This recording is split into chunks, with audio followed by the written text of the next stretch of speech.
हमारे लोगों का पलायन शिक्षा के लिए बाहर जा रहे हैं।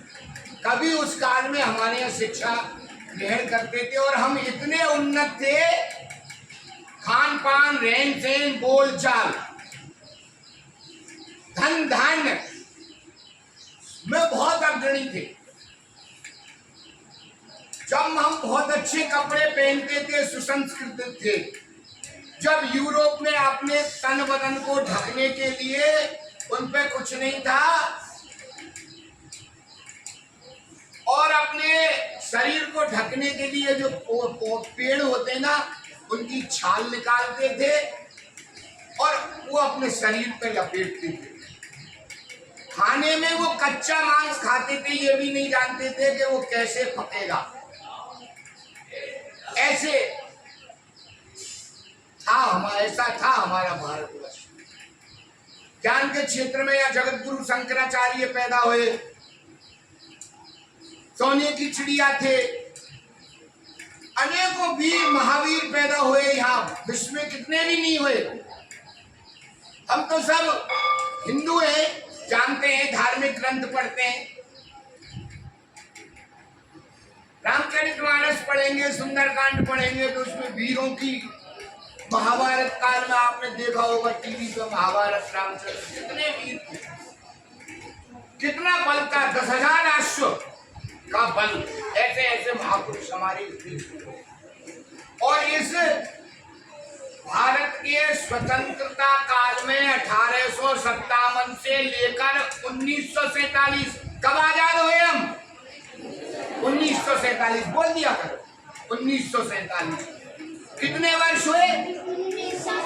90 ईयर, 90 वर्ष का हमारा स्वतंत्रता आंदोलन का कालखंड चला। उसमें कहीं भी इतना बड़ा 90 वर्ष का स्वतंत्रता का आंदोलन नहीं चला जिसमें हजारों वीरों ने, हजारों माताओं की गोद खाली हो गई। और आज हमको एक छोटा सा वर्ग मिल जाता है तो हम उसमें घबरा जाते हैं। इसलिए समाज के लिए आहुति देने वालों का तांता लगा हुआ था उस समय। उसी क्रम में हमारे देश में बाबा रामदेव, वाल्मीकि भगवान, सावित्री फुले, अहिल्याबाई और उसी क्रम में वीर सावरकर 28 मई 1883 में महाराष्ट्र के भगूर गांव में इन्होंने जन्म लिया। आप इनका इतिहास देखना, जब एक लड़का हमारे यहाँ एक बहुत अच्छी नौकरी कर लेता है तो हम उसका पूरा इतिहास गाते हैं, जबकि उनके खुद के व्यक्तिगत अचीवमेंट से। आज कोई आईएएस अधिकारी बनेगा, बहुत अच्छी बात है, पर वो सब उसके व्यक्तिगत है, वो है अपने को बढ़ाने, अपने परिवार को बढ़ाने। पर इस देश में तो ऐसे लोग हुए जिन्होंने समाज को और भारतवर्ष को गौरव प्रदान करवाया। ऐसे महापुरुषों की गिनती अगर हम करें तो हमारे पास कोई रजिस्टर नहीं है जिनकी हम सूची बना सकें। ये मैं आपको कोई अतिशयोक्ति नहीं बता रहा, ये वस्तु स्थिति है। ऐसे देश के हम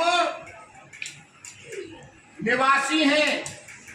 वो गीत सुना हो, हम जिस देश में रहते हैं वहां गंगा बहती है। सब स्वतंत्रता आंदोलन में वीर सावरकर जी का बड़ा भारी सहयोग है और आज हम सब उसको भूले हुए। इसीलिए हम बड़े बड़े महापुरुषों की विद्यालयों में जयंती मनाते हैं ताकि उनकी त्याग, तपस्या, संस्कार, संस्कृति और भारतवर्ष के लिए उन्होंने क्या किया, आज हम इस स्वतंत्र काल में बैठे हैं। आज ये उन्हीं की देन है। और आज भारतवर्ष को लोग गाली दे रहे, भारत तेरे टुकड़े होंगे इंशाअल्लाह, इंशाअल्लाह, इस तरह के नारे लगते हैं भारतवर्ष। अभी 3 दिन पहले का आंदोलन आपने अखबारों में, मीडिया, प्रिंट मीडिया, अखबार सब में देखा होगा। जंतर मंतर वो कोई नहीं थे, वो भारतवर्ष को तोड़ने वाले लोग थे। उसमें अगर 100 में गिनती करी जाए, वहां हजारों की संख्या थी, 100 में 5 विद्यार्थी। हमको पता है नीट का पेपर आउट हुआ, अनेकों पेपर आउट हुए जब से 1947 से लेके और आज तक जब हम सत्ता में थे। तो इस तरह से इस भारतवर्ष का कालखंड बहुत अच्छा रहा। 9 वर्ष की आयु में वीर सावरकर जी की माताजी का देहांत हो गया था। उनके मन में ललक थी कि मैं इस देश समाज के लिए करूं। मुंबई और पुणे में शिक्षा ग्रहण करने के बाद वो लंदन चले गए और लंदन में उन्होंने इतने कार्य किए भारत को आजाद कराने के लिए कि उनकी कोई गिनती नहीं है। ग्रेजुएशन करने के बाद वो लंदन रहे और वहां जिला मजिस्ट्रेट की उन्होंने इतना सामर्थ्य कितना था, देश के लिए उनमें कितना जज्बा था। आज अगर हम किसी को कहें यार आज दिन भर आपको इस गेट पे खड़े रहो, गुरु जी मैं कैसे खड़ा रहूंगा, है ना, ये बात नहीं है। क्योंकि हम सब उस चीजों को भूलते चले जा रहे हैं। हम इतने स्वार्थी हो गए, हमारे पड़ोसी का पता नहीं बेचारे को रोटी मिल रही है कि नहीं। यही काम हमारा संगठन करता है, राष्ट्रीय स्वयंसेवक संघ, और इस संघ में जितने भी सब कार्य करता है। ये सब इस देश समाज को भारत कैसा रहे, ये भारतवर्ष परम वैभव वंदे तुम एतत् स्वराष्ट्रम, ये राष्ट्र कैसे परम वैभव पे जाए, जो हमारी संघ की प्रार्थना उसमें आता है। उन्होंने इस देश को आजाद कराने के लिए अपना जीवन खपा दिया। समाज में जिनको हम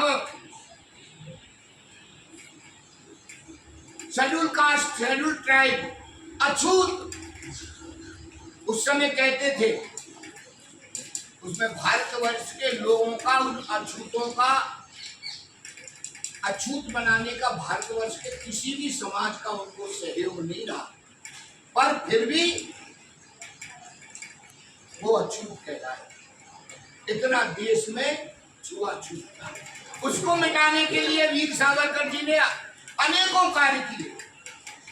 हमारे धार्मिक अगर ग्रंथों को पढ़ा जाए तो कहीं भी छुआछूत नहीं। रामचंद्र जी को वो नाव से वो गंगा पार कराई थी, कौन था वो? केवल वो उनका साथी था। कृष्ण भगवान के सामने कितने थे? रामचंद्र जी की सेना कौन थी? अरे बानर, भील, कोल, किरात, बंदर, लंगूर, ऐसे। रामचंद्र जी में इतनी सामर्थ्य नहीं थी कि वो अपनी सेना मंगा लेते अयोध्या से। वो बगल में उनका कैके प्रदेश था जहाँ की कैकई थी, वो इतनी सशक्त थी, वहां से बुला ली थी। पर उन्होंने समाज को, इसी तरह से हमारे जितने भी महापुरुष हुए, उन्होंने समाज के लिए हम अच्छे जिए, है ना। एक गीत आता है हमारे यहाँ, धर्म के लिए जिए, समाज के लिए जिए, धर्म के लिए जिए, समाज के लिए जिए, ये धड़कने श्वास हो पुण्य भूमि के लिए, जन्म भूमि के लिए। ऐसे जिन्होंने अपना जीवन खपा दिया। महाराणा प्रताप का नाम सुना होगा, आधीनता स्वीकार नहीं की उन्होंने अंत तक, और जंगल में चले गए, घास की रोटियां खाई। फिर भामासा, वह जीवन बीता जीवन है जो काम देश के आ न सका, वह चंदन भी क्या चंदन है जो अपना वन महका न सका, वह जीवन भी क्या। लोगों ने अपने जीवन को इस भारतवर्ष की भूमि के लिए, भारतवर्ष को आजाद कराने के लिए, भारतवर्ष के समाज को उन्नत बनाने के लिए अनेकों कार्य किए, और हम जानते नहीं है क्या क्या किया हमने। अहिल्याबाई से भी पहले एक महिला हुई थी, जिन इस देश समाज को चलाने के अहिल्याबाई ने कितने काम किए, जेठ बद्रीनाथ तक के काम किए। रहने वाली कहाँ की थी? महाराष्ट्र। आज हम उसकी जयंती मनाते। तो वीर सावरकर जी ने वो काम किए और कितनी यातनाएं उनको जीवन में अंग्रेजों ने दी।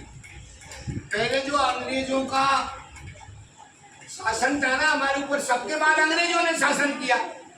डच, हूण, फ्रांसीसी, शक, द्रविड़ और फिर अफगान काल आया 1000 से लेके 1526 पानीपत के पहले युद्ध तक, और तृतीय युद्ध तक हम मुसलमानों के अधीन रहे।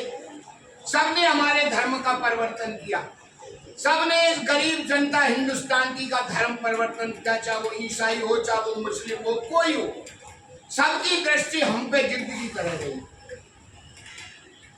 क्योंकि समय पाकर हम सब लोग स्वार्थी हो गए।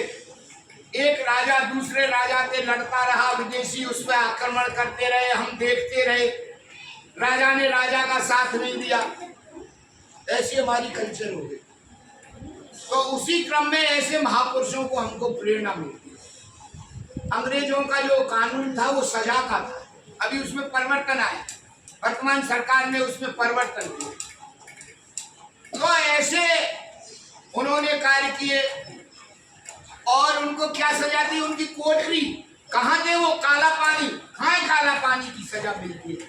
ध्यान में का उस जेल का नाम, उसको सेलुलर जेल कहते, काले पानी की सजा, अंडमान निकोबार। कैसी कोठरी थी उनकी, ना तो उसमें पैर पसार सकते थे। कितने आपदाई थे अंग्रेज, उनको ऐसी कोठरी दी। आज वो बहुत अच्छी बन रही है, कभी आप जाओ तो उसको जरूर देख के आना। हरिद्वार, मथुरा, वृंदावन तो हम सब लोग जाते हैं, ऐसी जगहों पर भी हमको जाना चाहिए। महाराणा प्रताप की जन्मभूमि अभी 1 महीने पहले परम पूज्य सत्संग चालक जी आए। ऐसे स्थानों पे हमको जाना चाहिए, देखना चाहिए। खानवा में बना हुआ राणा जी का स्मारक, वो देखना चाहिए। इनसे हमको प्रेरणा मिलती है, हमारे पूर्वज कैसे थे और हम कैसे हो गए।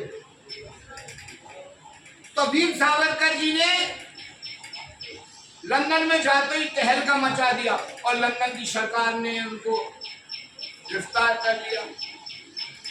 गिरफ्तारी के बाद कुछ उनकी छुट्टी हुई तो उन्होंने एक जिलाधिकारी का, अंग्रेज का हत्या कर दी। अनेकों उन्होंने ऐसे कार्य किए जिससे कि वो ऐसा महसूस करते थे भारत के लोग वास्तव में वीर। इन्होंने एक वीर स्वतंत्रता समर 1857 का गदर लिखा, किताब कभी मिले बड़े लोगों को, आप लोगों को तैयारी करेंगे, आपको सब तैयारी में हमारे वो सहायक होते। ऐसे वीर सावरकर जिन्होंने अपने जीवन की आहुति दे दी। तो उस काल कोठरी में रहते थे वो, उस काल कोठरी में रहते थे ना, तो उसमें पैर पसार सकते और उसी में लेटवाद करना।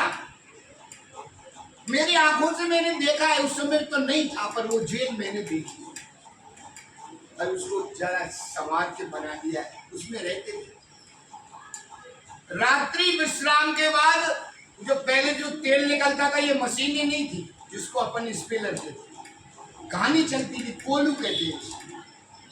कोलू बैल और पड़ा के जरिए चलता था, 4 पैर के जानवर से। वो उस कोलू को चलाती थी। क्या कोई कल्पना कर सकता है ऐसी सजा उनको मिल सकती है? और वो भारतवर्ष के नागरिक थे। कितने क्रूअल अंग्रेज थे जिन्होंने इस भारतवर्ष के लोगों को इतनी आत्ताई से मारा, अत्याचार किए। 1919 का हमारा जलियांवाला कांड हम देख सकते हैं। हजारों लोगों को मारने वाले कौन थे? इंडियंस थे। उनके सैनिक सोल्जर कौन थे? इंडियंस थे। वो उस गोली को अंग्रेजों की तरफ भी करते थे। जैसे मंच है, ये दुनिया बैठी है, ये मंच है, तो उस मंच पे भी कर सकते थे पर नहीं। अब इतने सेल्फिश हो गए थे, स्वार्थी हो गए थे कि उन्होंने वो नहीं किया और उस जनता जनार्दन। जब वो इंग्लैंड से उनको दूसरी जगह भेज रहे थे, शायद फ्रांस भेज रहे थे, वो जहाज में से कूद गए पानी के से समुद्र में। कितना साहस है, आज कोई कर सकता है क्या? पर ऐसे लोगों को हमारे जीवन में कोई जगह नहीं है, ना हम उनके बारे में जानते। इतने महापुरुष हो गए हमारे, जिन्होंने इस समाज को बहुत उसी श्रृंखला में नीच किया। अभी वर्तमान जो नेतृत्व है उसने कह दिया सोना कम खरीदो, तो उसका विरोध हो गया। कोई जब कहता है ना तो उसके पीछे कोई ना कोई हेतु होता। सुभाष चंद्र बोस का आपने नाम सुना, जिन्होंने देश को आजादी दिलाने के लिए अहम भूमिका निभाई।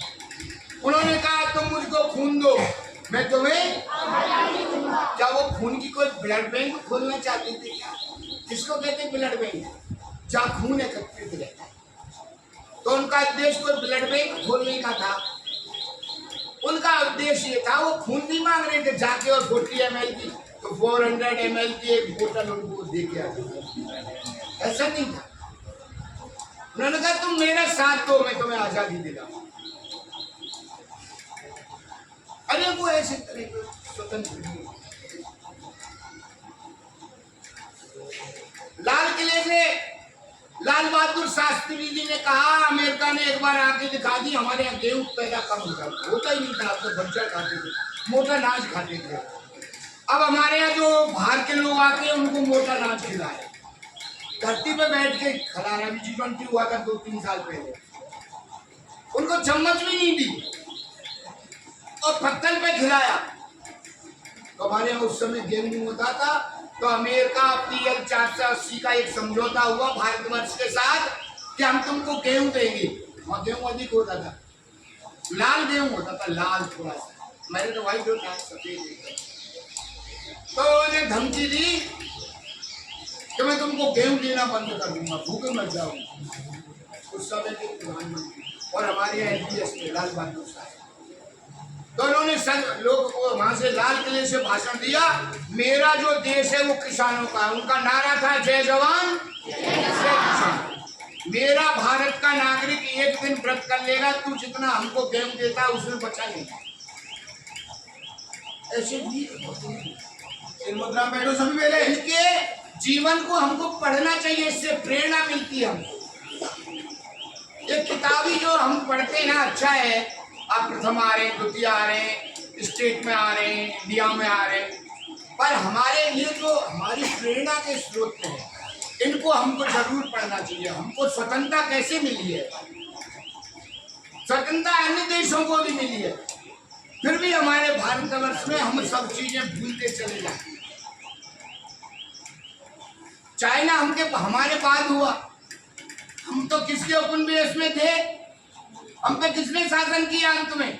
इंग्लैंड ने, अंग्रेजों ने। उन पे जापान ने किया था, चाइना पे। और हमारे 2 साल बाद वो आजाद हुआ 1949 में, 1949। और आज हमसे कितना आगे वो, बहुत आगे।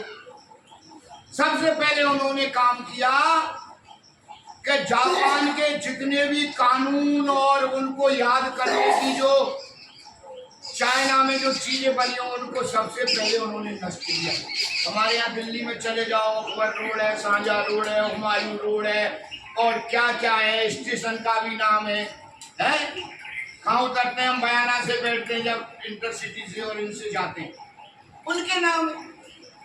अभी भी हम उन लोगों को ढो रहे हैं आजादी होने के बाद भी।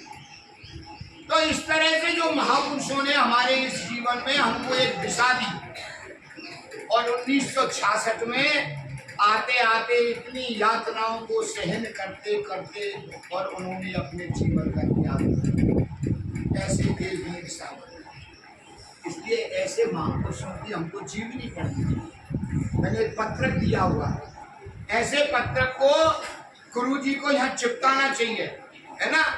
और कोई ना कोई प्रार्थना में, हमारे यहाँ तो चलता है ABM में, कोई ना कोई एक महापुरुष के बारे में हमको ये श्रृंखला, महापुरुषों की श्रृंखला चलानी चाहिए, है ना, ताकि हम हमारे देश के ऐसे जो लोग थे जिन्होंने देश समाज के लिए बहुत किया, ऐसे लोगों को हम याद कर सकते हैं। आपको ध्यान दिला दूं, पिछले 20 और 30 साल से इस भारतवर्ष में कोई भी ऐसा महापुरुष नहीं हुआ जिसको हम अपना आदर्श मान सके।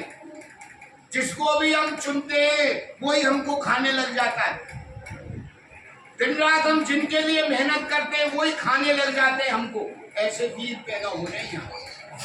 इसलिए इन सबका डटकर मुकाबला करना, भारत का अच्छा नागरिक बनना नहीं, ये देश समाज, हमारा परिवार, हमारे माता पिता, हमारे गुरुजी कैसे उन्होंने वो हमारे साथ मेहनत कर रहे हैं, इन सब बातों को ध्यान में रखकर और इन महापुरुषों की जीवनी हमारी लाइब्रेरी में हुई छोटी छोटी उनको पढ़ना चाहिए, प्रेरणा मिलती है। ऐसे महापुरुषों की जो जीवनियाँ हैं उनको पढ़नी चाहिए। और आज पूरे भारतवर्ष में, पूरे राजस्थान में आज से 27 जुलाई से लेकर 3 अगस्त तक वीर सावरकर स्मरण सप्ताह चल रहा है ना। जहाँ भी हो ऐसे महापुरुषों को हमको बताना चाहिए, पढ़ना चाहिए। मेरी बात मैंने समाप्त की। जय हिंद।